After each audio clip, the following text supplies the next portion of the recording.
Ik zie het Sartre, Wittgenstein of Aristoteles nog niet 1, 2, 3 doen. Na afloop van een lange middag praten, vol emoties, een half uur op de Stairmaster.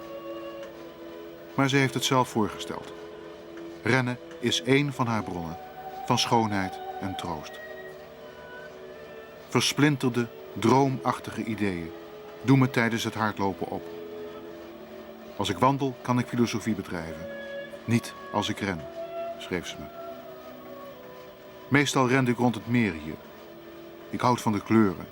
Pastelachtig, nevelachtig, nooit fel, altijd omfloerst. De kleuren van het meer en de hemel erboven en het vermoeden van de stad in de verte.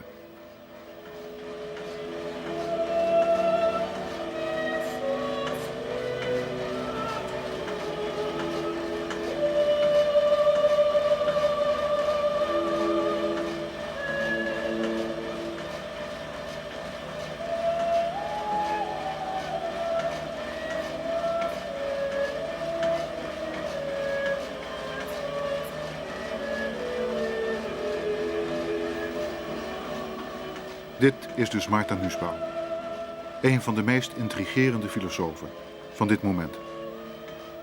Lees alleen haar boek The Fragility of Goodness, de kwetsbaarheid van het goede, en je begrijpt waarom. Dit is een filosofe die de filosofie niet beoefent om het dwarrelend gedachtenspel alleen. Dit is iemand voor wie de filosofie praktische betekenis moet hebben. Een morele betekenis, zo je wilt. Maar is het daar de afgelopen uren ook over gegaan? De humanitaire filosofie als bron van schoonheid en troost. Op het moment van onze ontmoeting is de filosoof Nussbaum druk bezig met het schrijven van een lijvig boek. Onderwerp: de emoties. Is het eigenlijk over iets anders gegaan? De lange middag die achter ons ligt.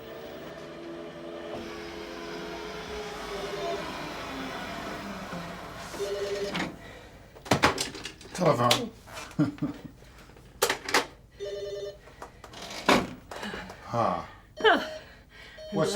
What's the difference?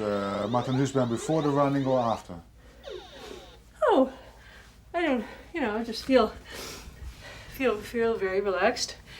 I feel very good, and I think more important, if I didn't do it, then I'd feel really terrible, like in a day. I would just feel crabby and unhappy. So it's more like the long term than the short term effect. But I feel very relaxed, and I like feeling sweaty. What kind of music did you hear? Oh, not any. First movement of Beethoven's First Piano Concerto. I used to play that when I was a kid, although I played the third movement, not the first movement. But I like that. It's a good, da da da da da da da da da da. It's very good for kind of keeping you going when you're going up the steps. So yeah, I think the Stairmaster is not as pleasant as running. I mean, it's very static. You don't feel the wind in your face. You don't see interesting things around you. But in the winter, when it's too cold to run outside or there's snow on the ground, it's a good thing. I like running on the treadmill too, but you can't actually have a treadmill. It's hard to have a treadmill in an apartment because it uses more power than the Stairmaster, and apparently it blows fuses in this building all the time. So otherwise I would get a treadmill because I would enjoy that more. Are you going to take a shower, or? Yeah. And then you come to the opera? Yes. I have to leave for the opera by 6:30 at latest, so... What kind of opera? La Bohème. La Bohème? Yeah. Okay. With Mirella Freni making her farewell tour. She's 60 now, but she's still singing Mimi. But, now, what should we do? Do you want to just pack up while I take a shower and... You take a shower. And you put this Yeah? back, yeah? Okay. Okay. Thank Because you. I can't carry this. But then I'll say goodbye to you before you Yeah. go, of course. Okay. O zeker, het is gegaan de afgelopen 5 uur over de kwetsbaarheid van het goede. Het is gegaan over de filosofie als een bron van schoonheid en troost. Over Sophocles hebben we gepraat. en over de vrije wil als de sine qua non voor een volwaardig leven. Maar meer nog, ja eigenlijk voortdurend, ging het over hem, vader Nussbaum, en over haar, moeder Nussbaum, en over het kind tussen hen in. We hadden er alleen terloops over zullen praten, maar tenslotte ging het over weinig anders meer. Over vader ging het, over moeder ging het, en over de vraag of er troost is als we sterven.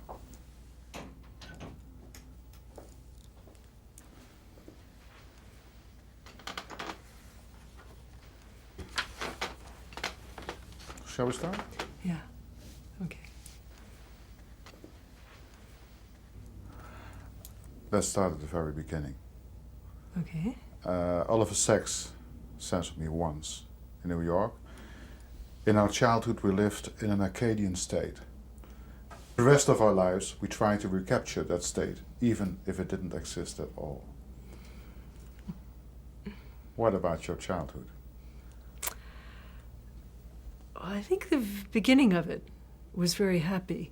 I remember being held by my mother and being just very happy to be near her. She was very beautiful, very warm. My parents seemed then happy together, and I adored my father. My father was full of life. He was just a strong and very vital person, and he adored me. So he would take me swimming when I was about 4 or 5, and I didn't know how to swim yet, but he would take me into the sea, and we'd go out beyond the breakers, and he'd carry me on his back. And then we'd do a little swimming out there, and then we'd have to come back through the breakers together, and it was a big adventure. And so my father was like my companion in adventure, and he would teach me to get through the breakers, even if I kind of got my nose full of salt water sometimes. And the lesson was you could get through anything, and you could be really, really strong. And so I just adored that. I felt that I could do anything. And so it was a very, very happy time. I mean, I felt like I could do what I wanted to do, and that people loved me and I loved them. But it didn't always stay so happy. When I was around 9 or 10, we moved to a house. We had been living in an apartment, and we moved to a house that was nice, but somehow it made my father anxious because he spent all the time outside trying to mow the lawn and make it look perfect. And then my mother started drinking a lot. So my memory from that time on was that my mother would get drunk, and my father would get angry, and he would storm out of the room. My sister would get very upset and say she wouldn't go to school. And I would just have this role of trying to keep everyone together and keep them from destroying each other. And I couldn't show the anger that I was feeling. My mother once said to me, if you don't support me, then I won't have any life, anything left to live for. And I was so miserable because I felt this terrible shame when I would come home and I could smell that she was drinking. I would walk in the door and there was this smell of alcohol, and there were glasses behind the peanut butter jar. So I felt terrific shame and anger. I felt I can't have any friends to this house, and but I couldn't say anything about it. No one could talk about it. And the one time I tried, as I say, my mother then says, well, I don't have anything to live for anymore. And so I just tried to, do my work and be nice to everyone as best I could. But there was this terrible tension because I just couldn't tell everyone how much I hated this.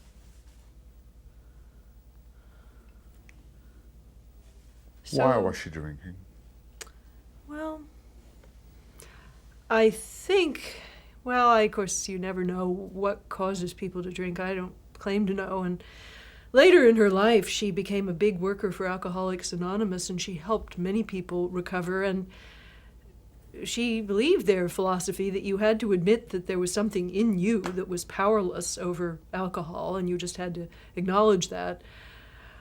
I guess I feel that her life with my father wasn't the life she really wanted. She had been an interior designer, and she had done really interesting work during the war on interior design, and she was in love with the man that she was working with. And he was married, and they had a long love affair, but in the end, he wasn't going to leave his wife. So she had some sort of a breakdown, and then recovering from that, she met my father, who really, really loved her, and she married him. But my sister and I think that she was always really in love with the other guy. Mm-hmm. And she kept in touch with him. When his wife died, he said he wanted to marry her, and that was after my father had died. But no, they didn't get married. No, he was 85 by then, and she just said, "I'm not going to take care of an invalid." And I was sad because I thought romance should win out in the end, and she should do it. But anyway, she didn't. So I think she was just not truly happy with my father, and she didn't have anything to do. I mean, there she was. When I was a little kid, this apartment we lived in was on a big estate, and so she was stuck in the middle of nowhere with no neighbors and no one to talk to. And then later, when we had the house, it was in these sort of ritzy suburbs and these snooty people whom she didn't like. And again, she had no one to talk to. She had no friends. So it wasn't until when she joined Alcoholics Anonymous, then she suddenly was able to put her life to use, and she was able to be responsible for people who needed her. And she had friends, and she herself was from a very aristocratic social background, but she never cared about that. And she was stuck in this aristocratic life, and she wanted always, I think, to have friends from different social classes and different backgrounds. But my father was so keen. He was from a poor family in the South, and he was so keen on rising in society. And that didn't interest her at all. So when she joined AA, she suddenly automatically got into contact with people from all over. And at her funeral, the thing that made me the most happy at her funeral was that these people came to speak, and some were black and some were white, and they were, lower class and upper class. One was an actor and another was a nurse, and they were just the people that were real to her. And she had a real emotional rapport with these people. And I think when I was a kid, she never had that with anyone except her own family. You're coming in. Your mother's drinking, yeah? Mm-hmm. The smell of alcohol. You can't talk to anybody. You try to compromise in the family, yeah? Yeah. Didn't you experience the feeling, why is she drinking? Doesn't she care about me? Am I, my sister, not good enough? And the other family members not good enough for a wonderful life? Why?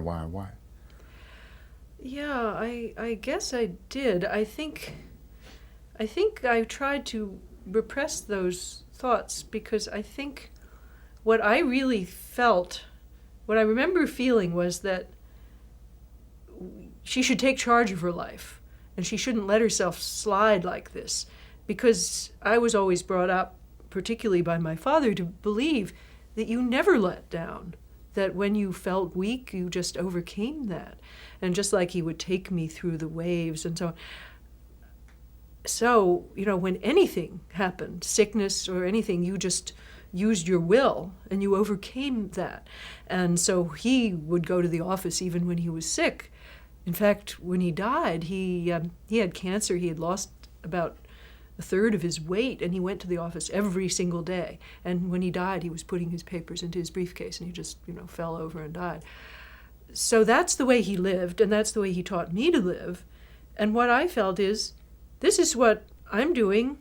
This is what Daddy is doing. We take charge of our lives, and we we go on, and I always get my work done and do the best I can.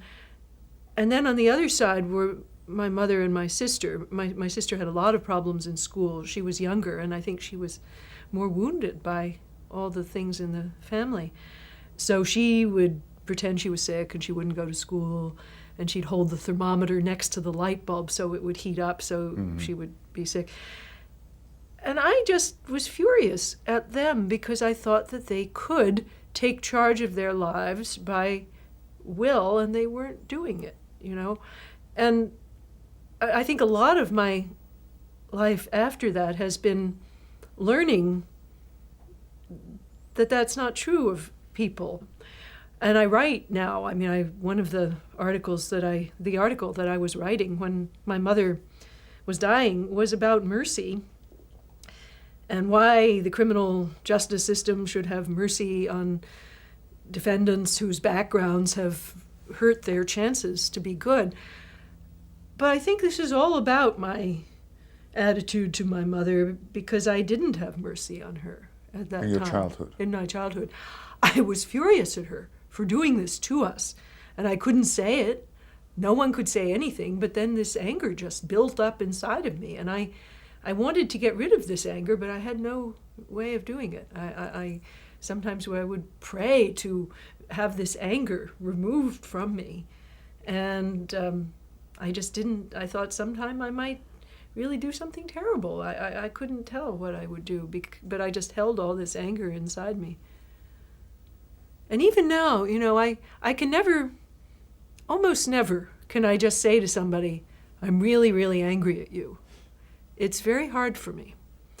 I have one friend to whom I will just say, I'm very, very angry at you. And it's such a great pleasure, you know. It's the most tremendous pleasure in life, because usually I find myself holding it in, and I say very calmly, well, do you think that you might have said this or that? But I feel that if I say I'm really angry, then somebody will die. Because my mother told me that if I got angry at her, she would die. And so I write a lot about the control of anger, and I think this is the reason that I have always found this the most terrible problem. She was blackmailing you. Oh, well, I don't know, you know, I think... Perhaps not deliberately, but... Oh, you know, I'm sure that's what one would say. My own feeling was that she was suffering terribly, and that probably she would die. I mean, she just didn't have any source of support, and I had been built into her life in that way, that I was her big source of support. And so I'm sure that people who talk about codependence would say that she's blackmailing me, but I just felt she needed me, and I had to be what she wanted me to be, or she would die. And, well, I was so happy when she finally, like when I was 24 or something, she went to AA, and then she admitted that she needed help from other people. But that was a very long time. It was like 15 years of my life. And it went even through my wedding, you know, introducing her to my husband's family, all of it. And of course they saw right away that she was an alcoholic, but they couldn't talk about it either. And so it was just like this horrible feeling that we're supposed to have a wedding now, and I'm embarrassed that my mother is there. Anger. At the same time, did you love her? Oh, of course. Was it your father who was... I love them both in very different ways. I mean, Mommy was a tremendously warm and loving person. And she really did know how to give unconditional love. And she really loved me and my sister very, very much. And later in life, when I was able to calm down and get back into a good relationship with her, I was able to see that and recover something of what I felt when I was very little, when I feel that she, you know, held me in a very loving way. My father, it was different. It was like a big romance. He was not a calm and reassuring type of a person, but it was a big challenge, and it was a sense of mutual exhilaration and mutual delight. He was always very proud of me, and he just, he loved to take me to school. He also loved to take me shopping and buy me nice clothes. And so I thought I was both the child who was supposed to excel and be excellent, but I was also someone he just delighted in. I mean, he liked to see me have a new dress. And so it was a very, in some ways, very romantic relationship. And I would go places with him. When he lectured for the Practicing Law Institute, I'd always be there in the audience. And I played games in the sense that everyone at the Practicing Law Institute would wear some dark gray suit, and even the women would be wearing a dark gray suit. So I'd show up in a pink mini dress with fishnet stockings, and I'd sit there in the front row, You're talking as if you are reliving. Yeah. Oh, yeah. And, I mean, of course, I think I've talked about this with my partner, that, my relationships with men are certainly patterned on that, and the kind of delight and humor and so on that I have with this man that I love. I know that it has a lot to do with that, and that he did so much for me in that sense, because he really set me on a path of just being happy and delighted with life, but also having great determination. And I think that the lesson he gave me of never giving up was very, very important. I mean, I do have to say he was just so wrong about society, and he was wrong about race, but there was something right in the sense that, for me, I had a lot of adversity, a lot of reversals. I've encountered sex discrimination, I've encountered sexual harassment, all these things. But I always kept going, and I felt like I never wanted to just give up or give in.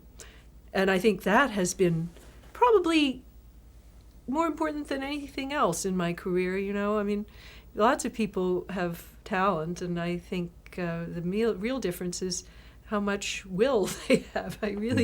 So I do believe that my father's sense that, you go into the classroom, you sit down at the table and write, no matter what happens, you do that. That's more important than anything else for me, because once you have that, then whatever you want to express, you can express it in that structure. But if you don't have the structure, then your expression will just get undermined by the sorrows that you have, I think. So, yes, he loved me terrifically. He never said, "I love you." He never was the sort of person to do that. And he never expressed negative emotions about anything. So when he knew he had cancer and he was dying, I just wanted to say, "I love you, and I hate it that you're dying." When I came to see him, he had this operation to remove his gallbladder, and of course they knew they hadn't gotten all the cancer. I wanted to cry and hug him, but I knew that would be terrible. He would hate that, and we couldn't do that. And so I remember we talked about Philadelphia politics, and we had this argument, because he was still this right-wing Republican, and he was backing Frank Rizzo, this police chief who was running for mayor. But I remember, it's so strange, I remember that when I was sitting on the side of his bed in the hospital, and we were having this argument, and then we started talking about Nixon, and somehow or other, he started criticizing Nixon, and I didn't expect this at all. I thought we'd have the usual argument, and I would defend Humphrey, and, well, I didn't like Humphrey that well, but he was better than the alternative, right? And we would argue about race, and we'd argue about Nixon. But he started attacking Nixon, and he said he was a crook, and that was one thing he couldn't stand. He might agree with his politics, but he couldn't stand the dishonesty, so he said, "I think I'm going to vote for Humphrey." And it's funny, but I think I felt like that was sort of like his way of saying that he loved me. that he was just listening to what I said, and he couldn't say, I am afraid of dying and I love you, but he said, I think I'm going to vote for Humphrey. So then he went home and he just went on to the office, and 6 months later he was putting his papers into his briefcase, and he just, the cancer had reached his heart or whatever it does, and then he just fell over and died. And so that was that. But I thought that somehow or other we had been able to say I love you in our own way. Humphrey. Yeah. Well, the other thing was that by that time I had married a Jew, and that he didn't like that either. I mean, he was very racist in all kinds of ways, and the fact that I converted to Judaism, that didn't bother him one way or the other. He was sort of interested in different religions, and he thought he might become a Buddhist one time. But it was the ethnic and social aspect that he disliked, and he didn't come to the wedding. He said he refused to come to the wedding. My parents were divorced by then, and I saw that he did come in and sit in the back, but then he didn't come to the reception. But when he was dying, the other thing he did do was he met my husband, and he talked to him, and we had some very good times together. And I knew that once they met each other, they would get along very well, because they were so alike. They were both terribly stubborn and very, and they had the same sense of humor, But, and I had always counted on that. When I married somebody that he didn't like, I thought, well, this will last a few years, but then he'll never say so, but he'll change. Mm-hmm. Because he always was like that. He never would say he was wrong, but somehow he would change. When I wanted to have a dog when I was little, he'd say, no dog. And then suddenly one day, somehow there was a change, and he never said I was wrong, but then I had a dog. So I knew he would be that way, but I didn't know he was going to die so soon. And no one expected that, because he was so healthy and strong. He would run and walked miles and miles. He was much older than my mother, so he was 71 when he died. But no one would have expected it, and so we didn't have long for him to get to know my husband. And yet they did. They did get to know each other. And he never, of course, saw his granddaughter. Ever say beauty and consolation in your childhood? You're talking about your dad. I think what I remember... He was the symbolization of it, or not? I think he symbolized beauty and wonder, I would say. Wonder is the word that I would use. Just the sense of the excitement of being in the ocean with him, the excitement of going for a long walk in the mountains. Consolation, I would think of my mother. I mean, my mother would hold me and console me. But my father was the sense of erotic excitement and adventure. When you're talking about your father, childhood, his stories, swimming, you try. It's kind of as if he's here at the very moment. Yeah. Well, I still feel that sense of exhilaration and excitement and adventure.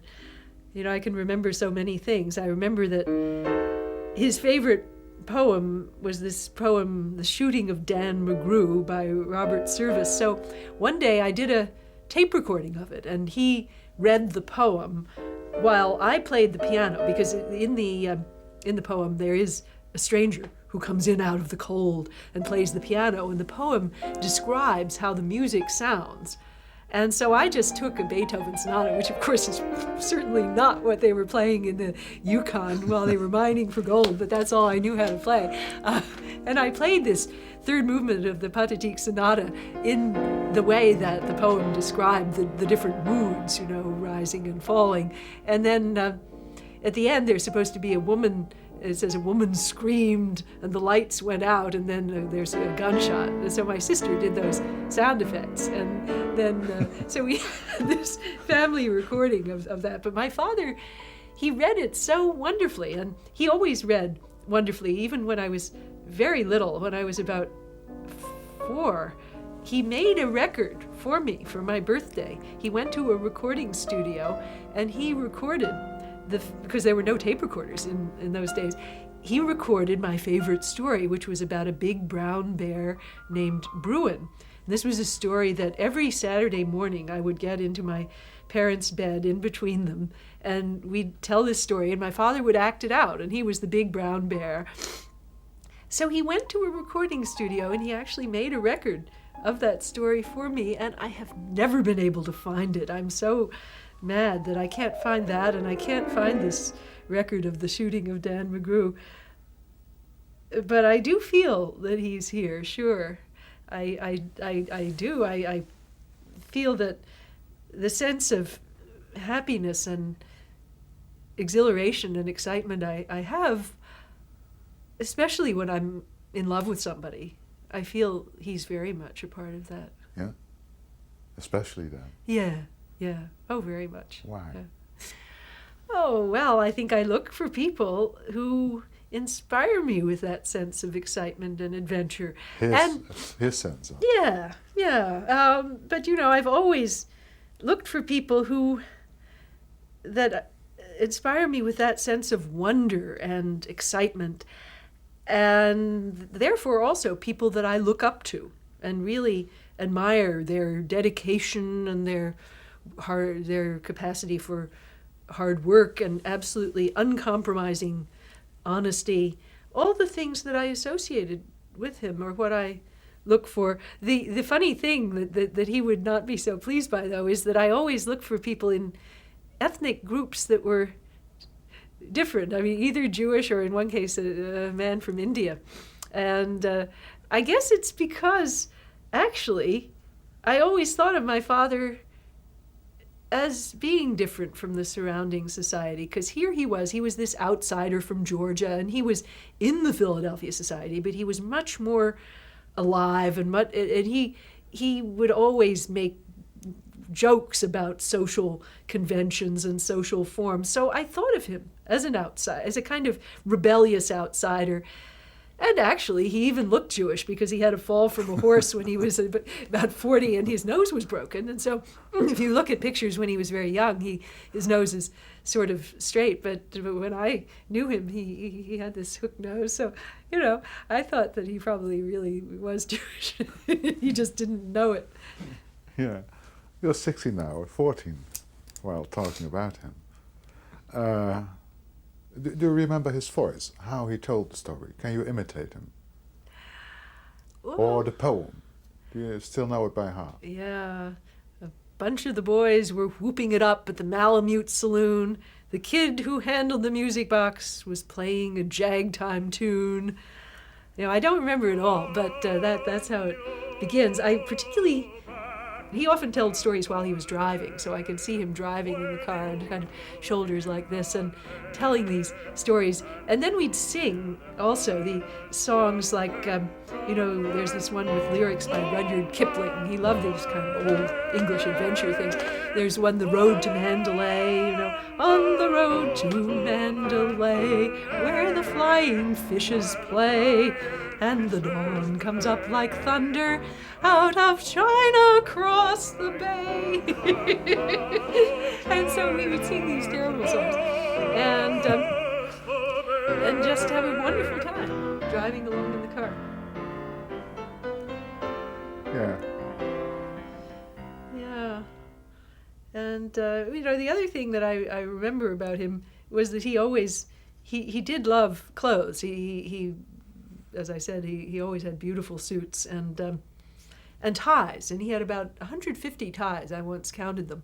So sometimes I would just come in and look at his clothes, and he had many, many shoes. He would polish all the family's shoes every week because he thought it was very important that the shoes should be well polished.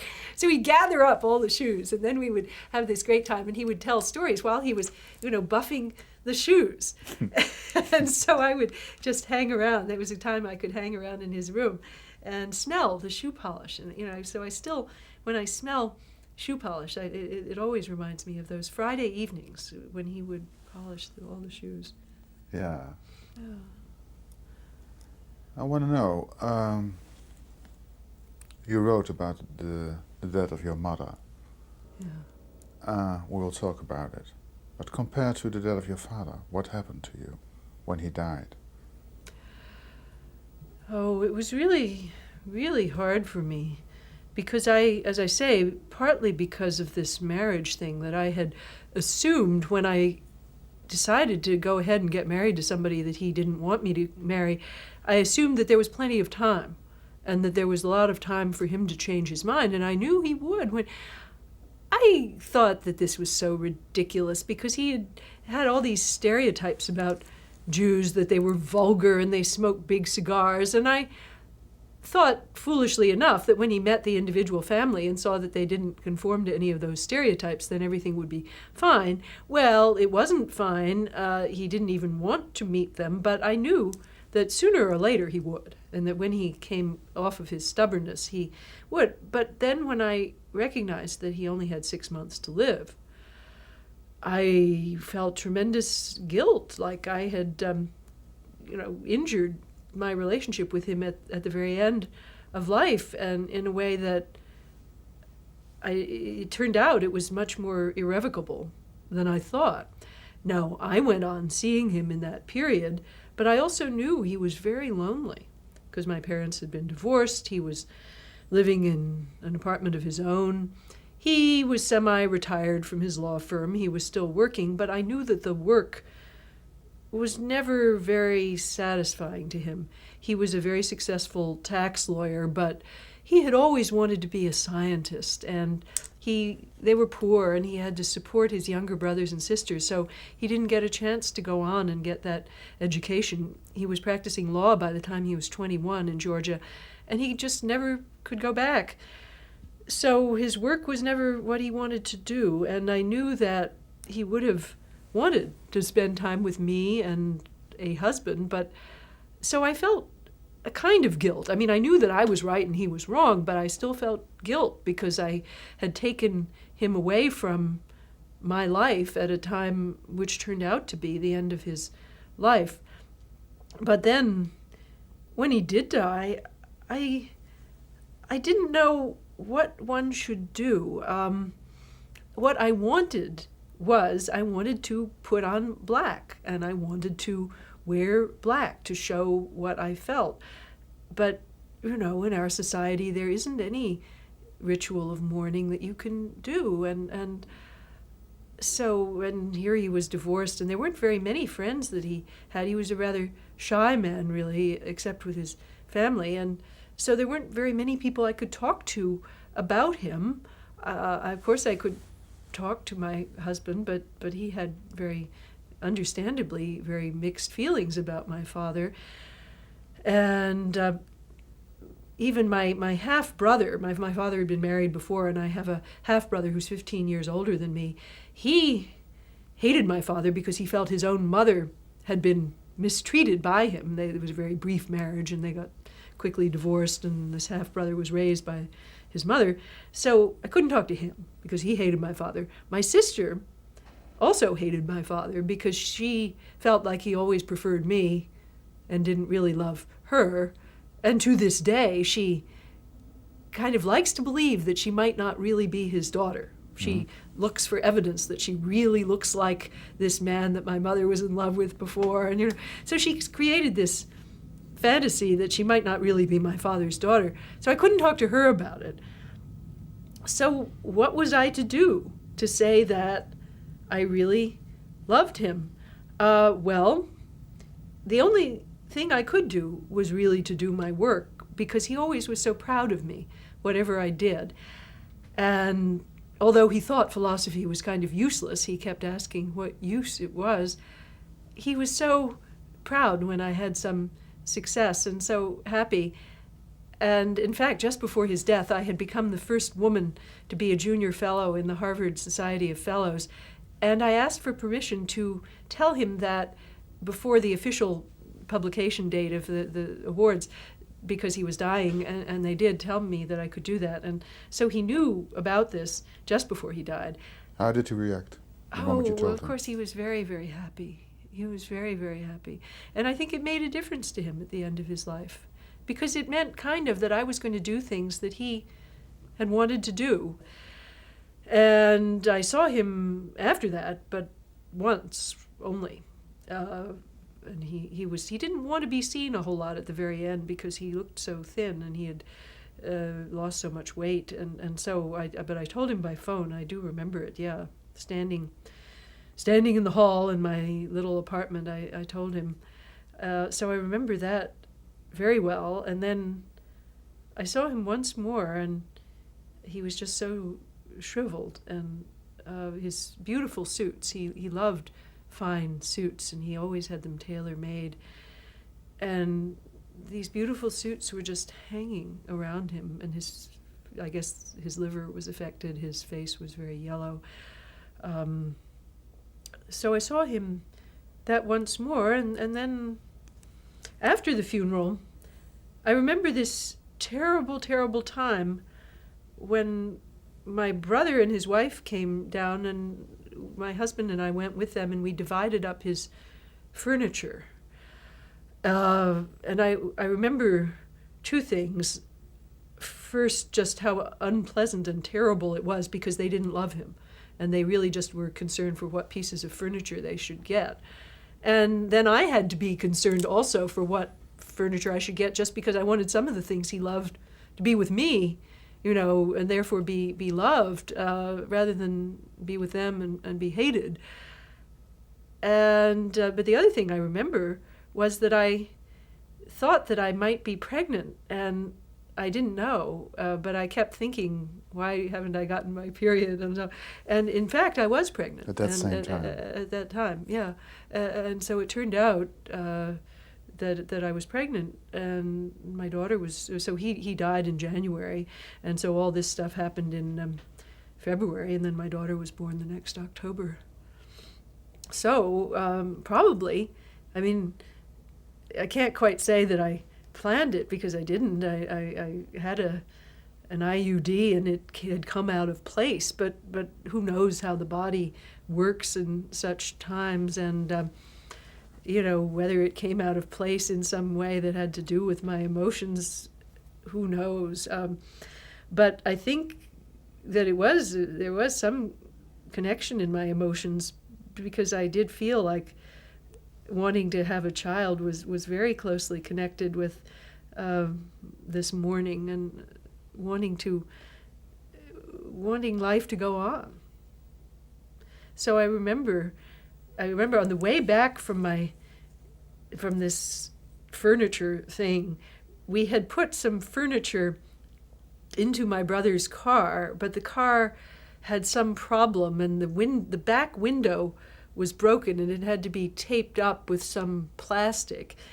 And I was lying down, holding the plastic with one hand, but I was lying across some of the furniture because somehow or other I was in the back of this station wagon, and I had to, lie down. And I remember how uncomfortable it was just jolting along, because as it turned out, I was pregnant, and I felt ill, and there was some sort of fumes coming up from the car, and I wondered if we were all going to be poisoned. And here I was holding this plastic with one hand and lying across the furniture. It was one of the most just physically uncomfortable hours that I'd ever spent. So I remember after that I wrote my papers. I was a graduate student, and I was starting to write stuff that was good, and I guess it was right around then that I wrote the first article that I wrote that was ever published. About?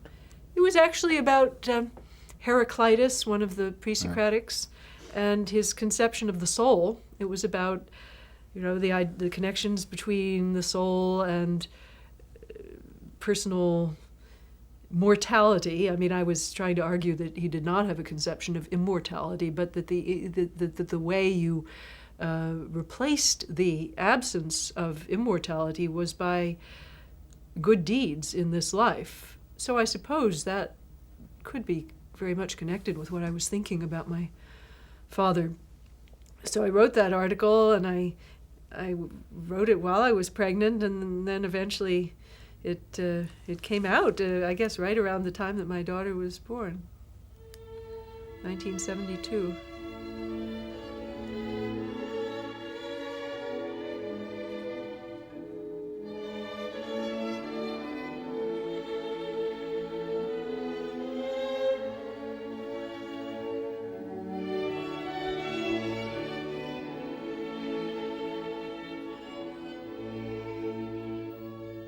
In 1992, 20 jaar later, overlijdt de moeder van Martha Nussbaum. De alcoholiste die ooit haar leven afhankelijk maakte van de onvoorwaardelijke steun van haar dochter. Als jij me niet meer steunt, heb ik niets meer om voor te leven. Vlak voor onze ontmoeting heeft Nussbaum me de inleiding gestuurd van haar boek over de emoties. De inleiding begint met een verhaal van hoop en verdriet, woede en liefde, zoals ze beschrijft. Het verhaal over de dood van haar moeder en de poging van haar dochter om die te verwerken. Hebben we het over schoonheid? In ieder geval over een poging tot verzoening en troost. She had a number of illnesses, but none really terrible. We knew she had some heart trouble, and she had a bypass, which was pretty successful. But then she went into the hospital to have a tumor removed from her esophagus. They found that it was malignant, but they also felt that they had got it in time and that it was a very small tumor. So I had been scheduled to go to Trinity College Dublin to give a series of lectures. I stayed in the country while she had the operation, and then she was recovering in the intensive care unit. So everything looked just fine. And so I thought, well, since that's all going well, then I will go off for 3 days to Ireland, and then I'll come see her when she comes out of the hospital, because that's what she wanted. She really didn't want a whole lot of people flocking around while she was in the hospital. I called one time just to find out how things were going, and that was just after my first lecture. And suddenly they told me that she'd had a complication during the night. The incision between the esophagus and the stomach had broken open. And of course, that's not a sterile area, so she had immediately developed a massive internal infection and fever. And they hadn't even known that the incision had come open until the fever was the symptom. So in other words, it was quite far advanced by the time they found it. So here she was, one of the best hospitals in the world, University of Pennsylvania Hospital, and they were doing everything they could for her, but they were not confident that they could catch the infection before it killed her. So, I mean, that just floored me. The terrible surprise when I thought everything was fine, and that suddenly her life was in danger. So I rushed around with my host, Bill Lyons, who also writes on emotions, by the way, and he helped me get a flight, but the next flight I could get, I think this was actually afternoon of the day of the second lecture by now, and, given the time difference, we couldn't get another transatlantic flight till the next morning. So we got me on that flight, and then I just gave the second lecture. I mean, what else was I going to do? I was there, stuck there in Dublin, and it happened that the second lecture was about emotions. So for me, this was really so strange and terrible, because I was standing up there doing this performance about emotions, and my mother was dying. So I gave it, and I didn't break down. I mean, and then I What felt... were we talking about? Well, and it was about the emotions. It later was part of my book, Poetic Justice. The lecture series was based on that book, and so this was the chapter that's now called Rational Emotions in that book. It was about the relationship between belief and emotion.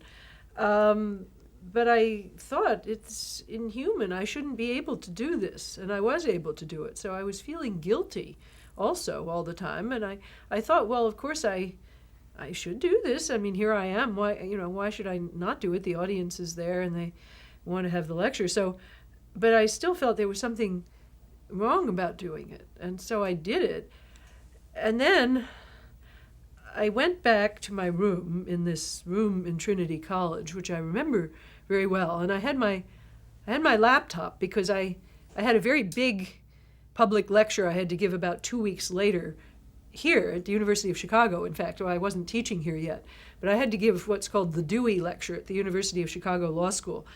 And usually I write things way ahead of time, but in this particular case, I hadn't written it very far in advance, so I had taken the laptop in order to write it. And it was a lecture about mercy, about how understanding the particular circumstances of someone's life is connected with having mercy for that person.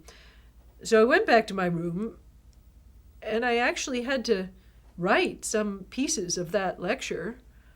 I did something, and actually, it was one of my best articles. So I was able to do something.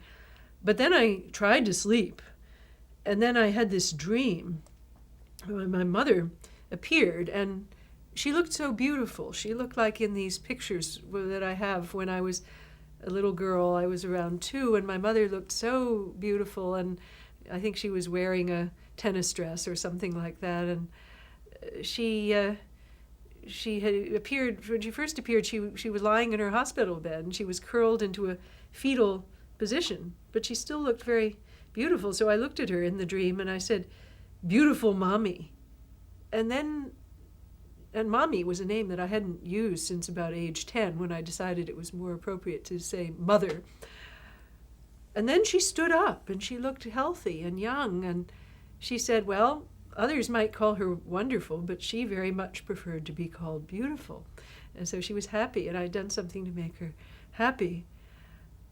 And then I woke up, and, well, of course, then I realized that my wishes hadn't made her well, and I didn't know what was going to happen.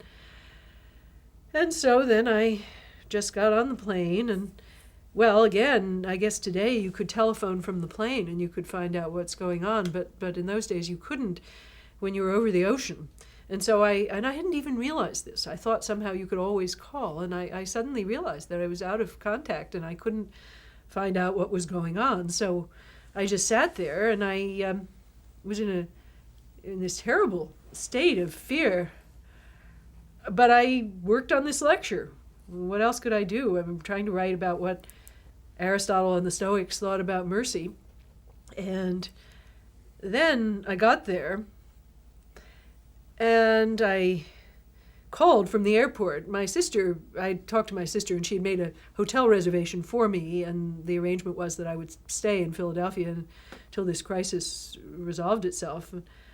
So I called the hospital from the airport, and I was told by them that my mother had died 20 minutes before. Well, I went to the hotel and dropped off my stuff and then walked over to the hospital. And, I mean, I couldn't believe that this had actually happened. I ran to the hospital as though something could still be done. And I just ran through these streets in South Philadelphia and got there, and I couldn't find the intensive care unit. And I remember these nurses went past this cafeteria where everyone was laughing and talking.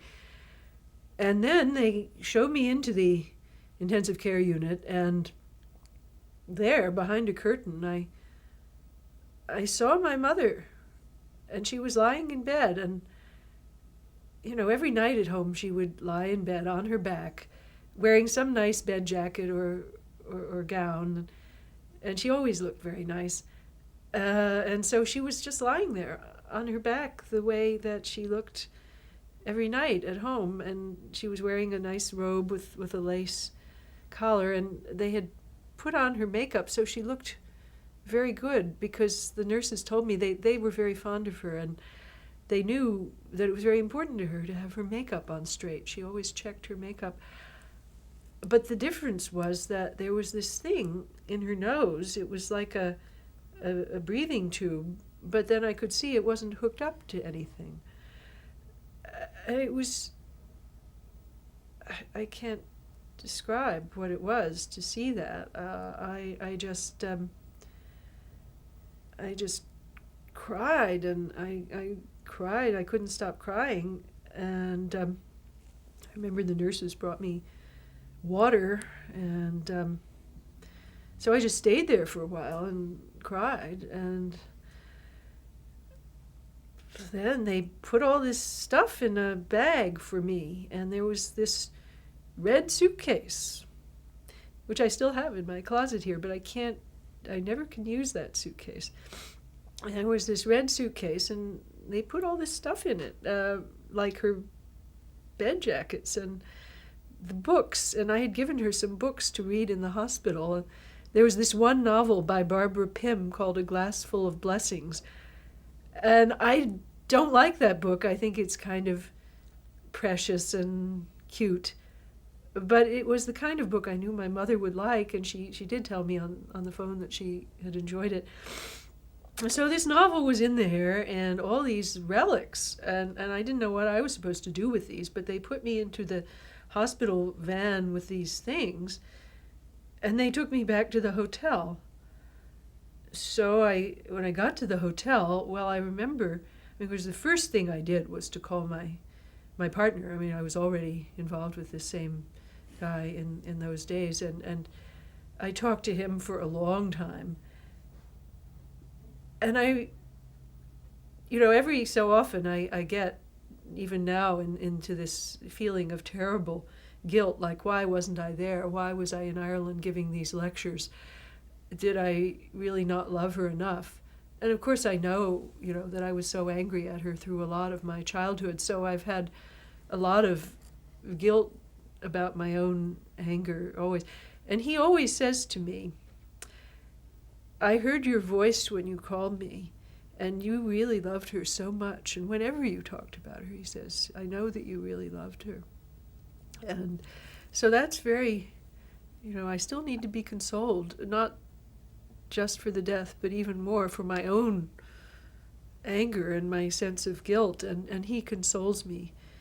And he tells me, you really loved her. And so I talked to him, and then I went over to the University of Pennsylvania track, and I went running because there was this good track there, and I really felt I had to go running. And so I ran around this track, and actually I felt more energetic than usual, because I guess they're adrenaline or something. But I ran for 4 miles or so, and then I had a small plate of spaghetti, and then I went to bed.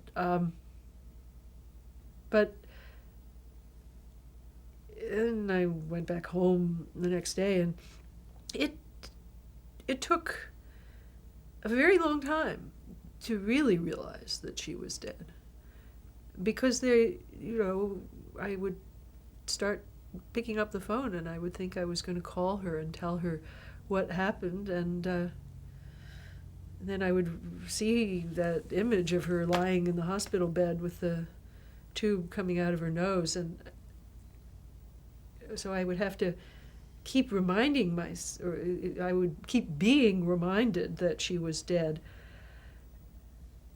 And again, like with my father, I did not know what to do to show my mourning. I still feel our society has no room for mourning. They do not know what you are supposed to do. I wanted to just hide away in the house and not go and do anything. And I had this lecture to give, and I thought, how cruel and inhumane to give such a lecture. It was because I was lecturing that I wasn't there when my mother died, and I almost felt like maybe she wouldn't have died if I hadn't been away, And so I thought, I can't give this lecture. But then everyone said to me, well, of course you have to give this lecture. I mean, we're all counting on it. You were writing it, and so of course, I had to finish writing it.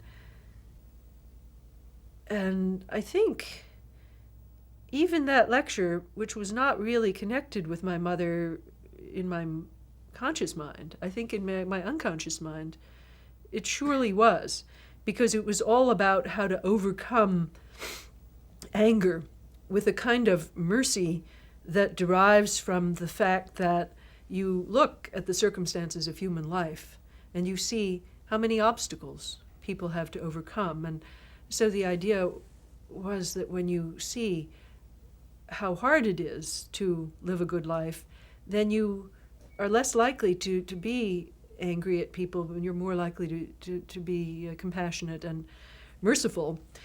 There's this one part where I talk about Seneca. That applied to your mother also, her Well, life. Yeah, I mean, I think it happened. You understand I more applied and it more? to my mother.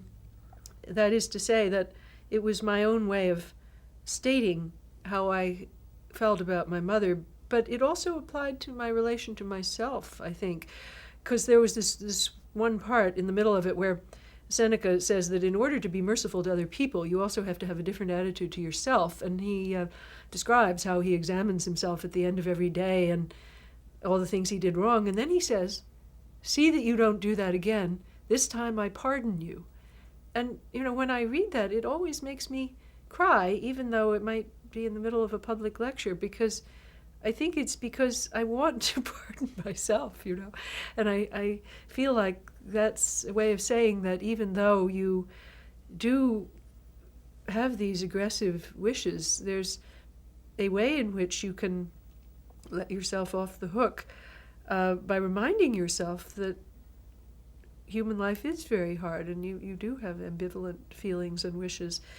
And but perhaps also that through writing about this, I was making reparation to my mother and helping to express love, and in that way to atone for what bad wishes I had had. If you talk about emotions, I have to wipe my nose. Yes, I have to wipe my nose. Can I do that because I'm crying? My nose is red.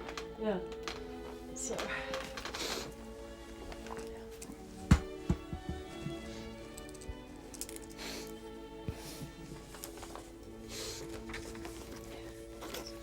Let's see how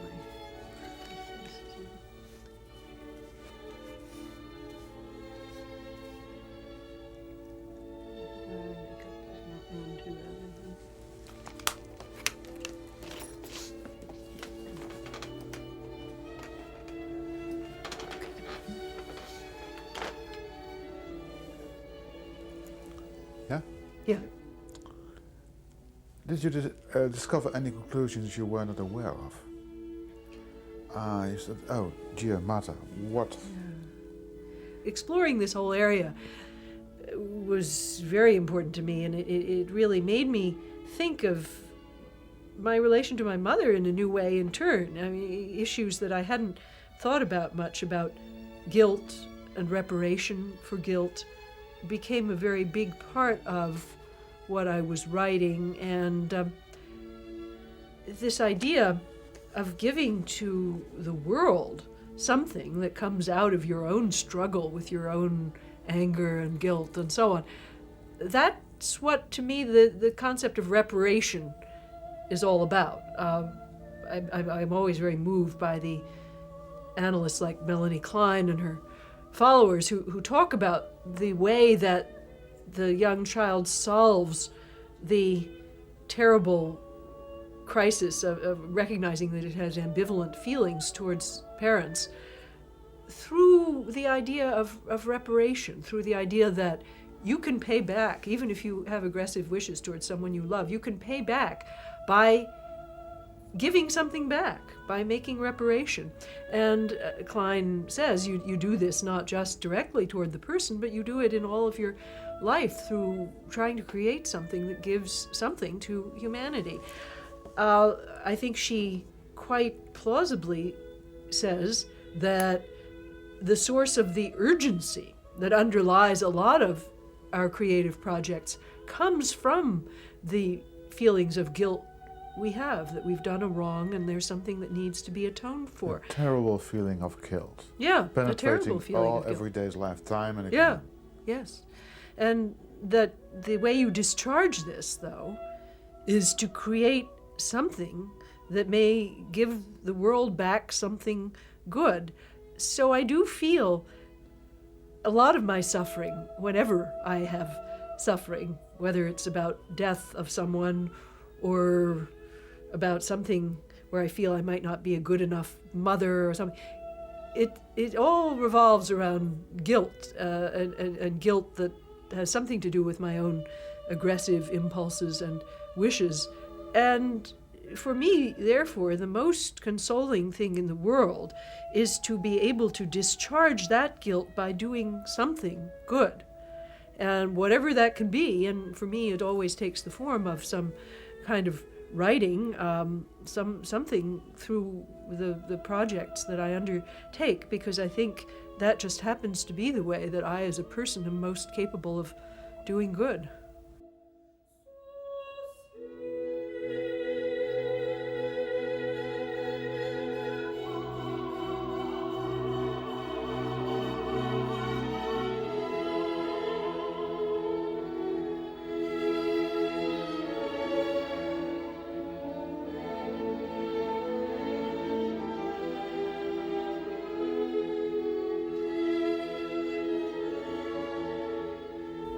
I think by consolation I would mean coming to terms with some powerful loss, trying to assimilate it, trying to move on through it and from it. And for me, works of art have a very deep role in consolation, but it's not because they're beautiful, but it's often because they depict grief and helplessness in an extremely agonizing way. Now, I suppose one could use beautiful to describe that experience, but it wouldn't be the most natural word. I mean, the Kindertotenlieder of Mahler. Now, to me, that is music that's immensely powerful. And in the time when I was grieving for the death of my mother, I listened to it again and again. It just happened that I took only about 3 CDs to Finland, where I was for a month that summer following her death. And that was one of them. And I listened to that until I couldn't stand it anymore. And then I listened to another one, which was Mozart's Exultate Jubilate. And then I went running, listening to that one in my head. I mean, in my head, because I never listen to music while I'm running. But you know, what I would say is that music is consoling because it brings you to terms with the finality of loss in such an eloquent way. Now, I wouldn't have said of the Kindertotenlieder, that's a beautiful work. I think most listeners wouldn't use that word. It's a harrowing work, but it's precisely for that reason that it's consoling, I think. And I think one helpful comparison is between music and dreams. And this is something that Proust developed in a very interesting way, I think. That music, because it doesn't follow a usual narrative temporal sequence in a way that a work of literature does, the way in which emotions will be depicted has a phantasmagoric and dreamlike character. One emotion succeeds another very rapidly. They're wound up together in strange ways. And so in that way, what I suggest is music can often cut beneath the habits of everyday life and have access to powerful emotions that are buried beneath the routines of habit. We form our deepest emotions at a time when our inner life is rather dreamlike. That is, when we're such small infants that we can't speak and we aren't part of society yet. And I think that music has some of the power it does because it's able to tap those deeper layers of the personality and bring back to us some of the intense and extremely sharp but also archaic and unfocused emotions of childhood. So in that way, it's more able than is a lot of literature to jolt us out of our sense of normalcy, our sense that we're just going about in the world using language in the usual and habitual way. So there's a way in which music pierces like a beam straight to the most vulnerable parts of our personality. When Mahler was conducting his own work, he described this experience saying, "A burning pain crystallizes." And I think that's the experience that I often have with music, that there is a kind of pain in the personality somewhere buried too deep for words, and music doesn't just reproduce it, but in some way does crystallize it. It gives it a form, but a form that's not the form of daily conversation, and it's precisely for that reason that it has the power that it does. Your mother did help you a lot, didn't she? Yeah, she did. In recognizing and... Yeah, and I mean, I heard this song so many times after her death, and I think it was a way that I had of taking it in. It was a way I had of telling myself that this was final. But that's, I think, that's what we have to do if we are to have a life after a death, is to see it as a death, not to see it as something else, not a death. So to me, the greatness of Mahler is in his getting to the very depths of the inexorability of loss and the real deep pain that human life affords. And I think if you can't get to the depth of that pain, you also can't get to the heights of the joy of human life. Will we listen to the fifth? Yeah. Do we still have time? Okay. Yeah, you can start. Just push 5.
Where's little Martha Nussbaum, the angry kid?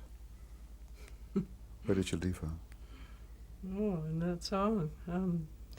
Well, I think that song picks up on, I think it has, a lot of the power it has is from the way it mines the combination of anxiety and guilt we have about people we love. And I think the way that I relate to it is probably through my feelings of anxiety and guilt towards my mother, that she is, as it were, the children whom I should have protected, but perhaps didn't do so well enough. And that sense that you ought to protect someone and you haven't managed to do it gives rise to a terrible hammering inside your own personality. And I think what makes that song so devastatingly powerful for me is